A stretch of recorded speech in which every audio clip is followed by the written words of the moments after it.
எல்லோருக்கும் வணக்கம். எல்லாரும் எப்படி இருக்கீங்க? தினம் தினம் நம்மளுடைய சேனல்ல புது புது கதைகளை நம்ம பார்த்துட்டு வந்துட்டு இருக்கோம். அந்த வகையில இன்னைக்கு நம்ம பார்க்க போற கதை ஒரு அமானுஷ்ய கதையோ, இல்ல ஒரு இதிகாச கதையோ, இல்ல ஒரு வரலாற்று கதையோ கிடையாது. இது ஒரு உண்மை சம்பவத்தை தழுவின ஒரு கதை.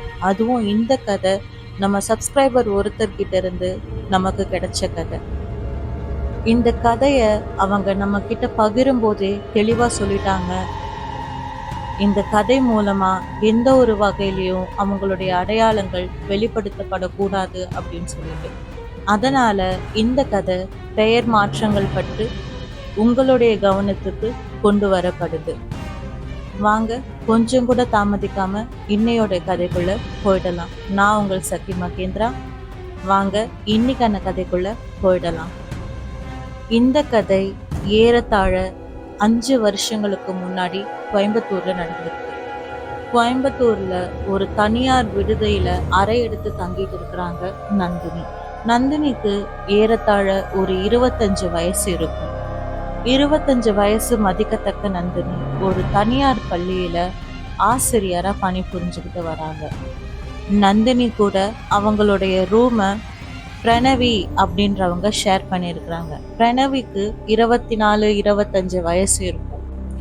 அவங்களும் ஒரு தனியார் கல்லூரியில பேராசிரியரா பணிபுரிஞ்சுக்கிட்டு வராங்க.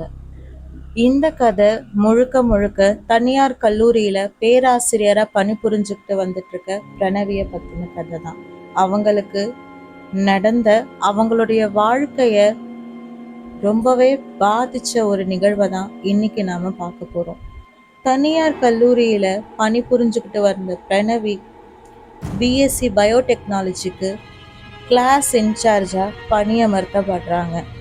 அவங்களுடைய வகுப்புல ஏறத்தாழ ஒரு 30-35 மாணவர்கள் படிச்சுக்கிட்டு வந்துட்டு இருக்காங்க.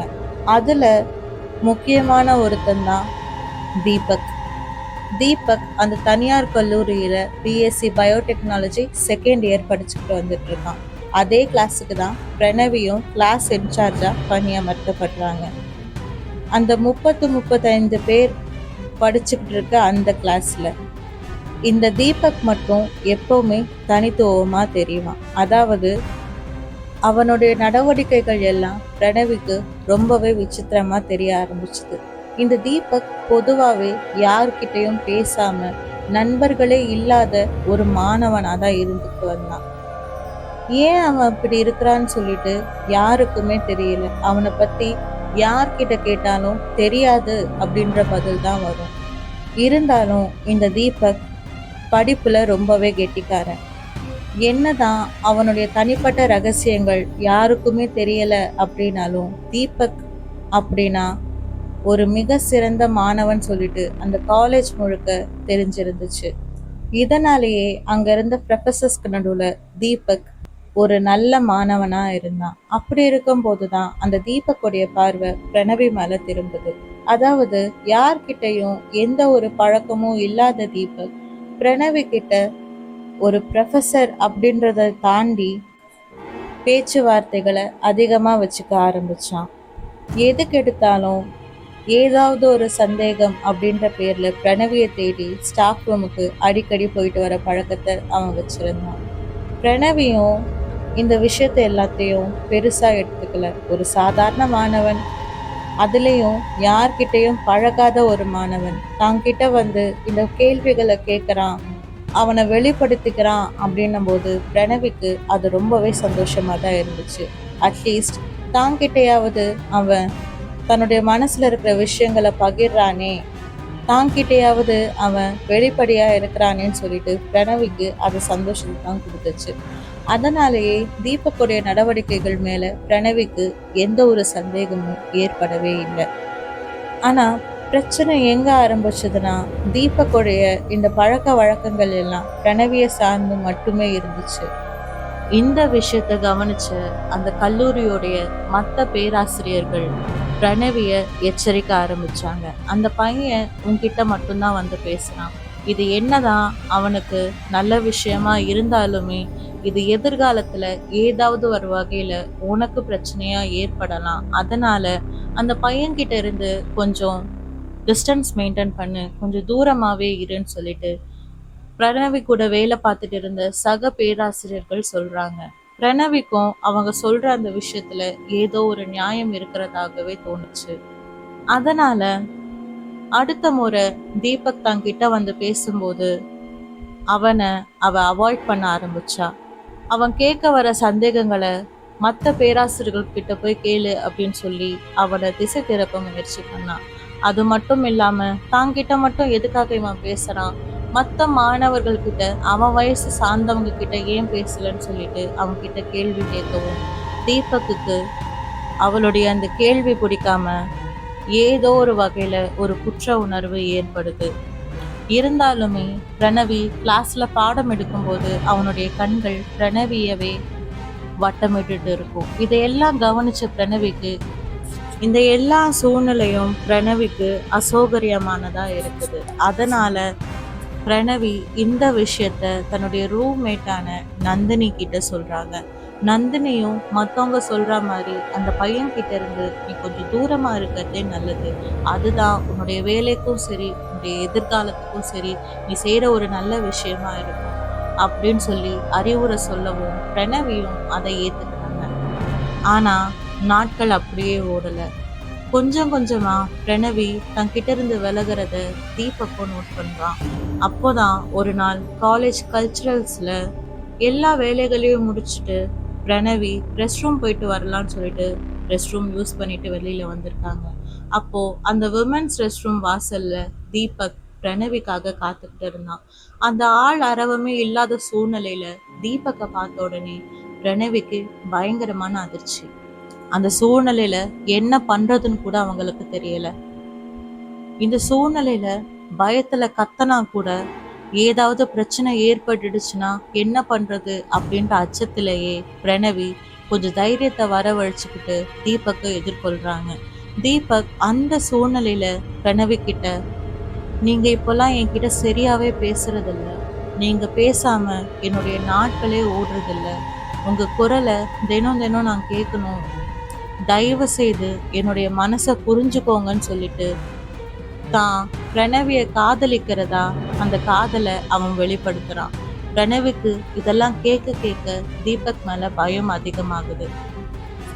இந்த வார்த்தைகள் எல்லாத்தையும் கேட்டு கோபமான பிரணவி அந்த இடத்துலயே தீபக்கை கை நீட்டி அரைஞ்சிடுறாங்க. கை நீட்டி அரைஞ்சது மட்டும் இல்லாம இன்னொரு முறை நான் உன்னை பார்த்தேன் அப்படின்னா நான் என்ன பண்ணுவேனே உனக்கு தெரியாது, தயவு செய்து இங்க இருந்து கிளம்பிட்டுன்னு சொல்லிட்டு கோபமா பேசிட்டு அங்கிருந்து கிளம்பிடுறாங்க. அதுக்கப்புறமா தீபக்கை ஒரு வாரமா யாருமே பார்க்கல. அவன் காலேஜ்க்கே ஒரு வாரமா வரவே இல்லை. இந்த விஷயம் பிரணவிக்கு பயத்தையும் கவலையையும் கொடுக்குது.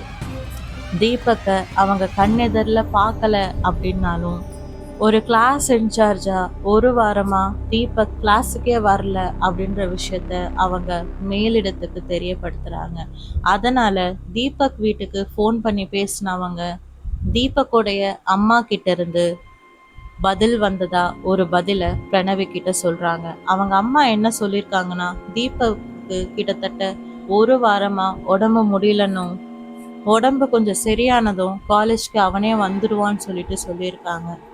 இந்த பதிலை கேட்டதுக்கு அப்புறம் தான் பிரணவிக்கு கொஞ்சம் நிம்மதியாவே இருந்துச்சு.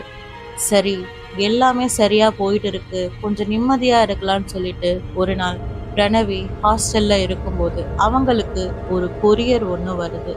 யாரு நமக்கு சம்மந்தமே இல்லாம கொரியர் அனுப்பிச்சிருப்பா, ஒருவேளை நம்ம அப்பா அம்மா தான் அனுப்பிச்சிருப்பாங்களோன்னு சொல்லிட்டு ரொம்ப ஆர்வமா அவங்க அந்த கொரியரை வாங்கி பார்க்குறாங்க. ஆனா அவங்களுக்கு ரொம்ப அதிர்ச்சி தர வகையில தீபக் அப்படின்ற பேர்ல இருந்து கொரியர் வந்திருக்கு. அந்த பேரை பார்த்ததும் பிரணவிக்கு பயங்கரமான அதிர்ச்சி. என்ன எல்லா கதையும் முடிஞ்சு போச்சுன்னு சொல்லிட்டு நினைச்சிட்டு இருக்கும்போது மறுபடியும் விட்ட இடத்துல இருந்தே அந்த கதை மறுபடியும் ஆரம்பிக்குதுன்னு சொல்லிட்டு பயத்தோடவே அந்த கொரியரை பிரிச்சு பார்க்குறாங்க. அந்த கொரியர்ல அவங்க எதிர்பார்க்காத விஷயம் இருந்துச்சு. அது என்னன்னா, தன்னுடைய ரத்தத்திலேயே தீபக் பிரணவிக்கு ஒரு கடிதத்தை எழுதியிருக்கான். அந்த கடிதத்தை பிரிச்ச உடனே அடி வயத்துல இருந்து கொமட்டிட்டு வர மாதிரியான வாடை அதுல இருந்து வந்துச்சு. தன்னுடைய ரத்தத்துல இருந்து அந்த கடிதத்தை பிரணவிய அவங்க மனசு மாத்தணும் அப்படின்னு சொல்லிட்டு தீபக் எழுதி அனுப்பிச்சிருக்கான். அதுல தன்னுடைய காதலை மனப்பூர்வமா அவன் சொல்லி வச்சிருந்தான். அது மட்டும் இல்லாம, உங்களுக்கு என்னுடைய காதலை நான் எப்படி தெரியப்படுத்துறதுன்னு எனக்கு தெரியல. இந்த உலகத்துல தான் காதலிக்கிற பொண்ணுக்கு பலவிதமா பொருட்களை வாங்கி கொடுத்து அவங்க மனசை ஈர்க்க முயற்சி பண்ணுவாங்க. ஆனா என்னுடைய காதல் விலை மதிப்பு இல்லாதது. அதனால அந்த கொரியருக்குள்ள உங்களுக்கு ஒரு சர்ப்ரைஸ் இருக்குதுன்னு சொல்லிட்டு அந்த கடிதம் முடிஞ்சு போயிருந்துச்சு. பிரணவியும் பயத்தோடவே அது என்னன்னு சொல்லிட்டு பிரிச்சு பார்க்கும்போது அதுல கிட்டத்தட்ட அழுகி போன நிலைமையில ஒரு சதை துண்டு இருந்துச்சு. அதை பிரணவி பார்க்குறாங்க. அதை கையில எடுத்த உடனே அவங்களுக்கு மயக்கமே வந்துடுச்சு. பயத்துல அதை அப்படியே தூக்கி தூர எரிஞ்சிட்டு என்ன பண்றதுன்னு புரியாம கதறி அழறாங்க பிரணவி. இந்த விஷயத்தெல்லாம் தன்னுடைய ரூம்மேட்டான நந்தினிக்கும் அவங்க தெரியப்படுத்துறாங்க. 2 பேரும் கலந்து பேசி இந்த விஷயத்த போலீஸ்க்கு கொண்டு போயிடலான்னு சொல்லிட்டு ஒரு முடிவுக்கு வராங்க. ஆனா அந்த சூழ்நிலையிலையும் பிரணவிக்கு ஒருவேளை இது போலீஸ்க்கு தெரியப்படுத்திட்டா அந்த பையனுடைய வாழ்க்கையே முடிஞ்சிருமேன்னு சொல்லிட்டு ஒரு பயமும் ஏற்படுது. அதனால கடைசியா ஒரு முறை தானே போயிட்டு அந்த பையன்கிட்ட பேசிட்டு வந்துடலாமான்னு சொல்லி அவங்க வீட்டுக்கு பிரணவியும் நந்தினியும் கிளம்பி போறாங்க. அப்படி போகும்போதுதான் இன்னொரு அதிர்ச்சிகரமான விஷயம் அவங்களுக்கு தெரிய வருது. அதாவது அந்த வீட்டில் அந்த பையன் தீபக் மட்டும்தான் வாழ்ந்துட்டு இருக்கான். அவனுக்கு அம்மான்னு சொல்லிட்டு யாருமே கிடையாது. அவனுக்கு குடும்பம்னு சொல்லிட்டு எதுவுமே கிடையாது. அவன் மட்டும்தான் அந்த வீட்டில் வாழ்ந்துட்டு இருக்கான். இதை கேட்டதும் அவங்களுக்கு பயங்கரமான அதிர்ச்சி. ஏன்னா காலேஜ்ல இருந்து வந்த ரிப்போர்ட் படி தீபக்குடைய அம்மா தான் அவனுக்கு உடம்பு சரியில்லைன்னு சொல்லிட்டு எடுத்து பேசியிருப்பாங்க. தீபக்குக்கு குடும்பமே இல்லைன்னா அப்போ யாரு எடுத்து பேசியிருப்பாங்க அந்த ஃபோன் காலை? என்னதான் நடக்குது எங்கன்னு சொல்லிட்டு ஒண்ணுமே அவங்களுக்கு புரியல. அதனால இதுக்கப்புறமும் இந்த விஷயத்த அப்படியே விடக்கூடாதுன்னு சொல்லி உடனடியா இந்த விஷயத்த போலீஸ்க்கு அவங்க தெரியப்படுத்துறாங்க. போலீஸும் இதை ஒரு கேஸா எடுத்து விசாரிக்கவும் ஆரம்பிக்கிறாங்க. ஆனா அந்த கேஸை எடுத்து விசாரிச்சதுக்கு அப்புறமா கூட தீபக்கை யாருமே கண்டுபிடிக்க முடியல. அவன் எங்க போனா, என்ன ஆனா, அன்னைக்கு தீபக்கோடைய அம்மான்னு சொல்லிட்டு போன் பேசினவங்க யாரு அப்படின்னு சொல்லிட்டு எந்த ஒரு கேள்விக்குமே விடை தெரியல. அத்தனை கேள்விகளும் மர்மமாவே இருந்துட்டு இருக்கு. கிட்டத்தட்ட 2 to 3 வருஷம் தாண்டியாச்சு. இருந்தாலும் அந்த தீபக்கை இப்ப வரைக்குமே யாராலையுமே கண்டுபிடிக்க முடியல. அவன் எங்க இருக்கான், என்ன பண்ணிட்டு இருக்கான் அப்படின்னு சொல்லிட்டு எதுவுமே தெரியல. இன்னைக்கு வரைக்கும் அந்த பிரணவி அப்படின்றவங்க ஒரு பயத்தோடவே தன்னுடைய வாழ்நாளை கடத்திட்டு இருக்காங்க. மறுபடியும் அவனுடைய சைக்கோத்தனத்தை பார்க்குற மாதிரி மாறிடுமோன்னு சொல்லிட்டு தன்னுடைய வாழ்நாளில் ஒவ்வொரு நிமிஷத்தையும் மரண பயத்தோடவே கடந்துட்டு இருக்காங்க பிரணவி. இது நம்மளுடைய சப்ஸ்கிரைபர் ஒருத்தவங்களுடைய ரூம்மேட்டுக்கு நடந்த ஒரு உண்மை சம்பவம். மீண்டும் அடுத்த ஒரு கதையில் சந்திக்கும் வரை விடை பெறுகிறேன்.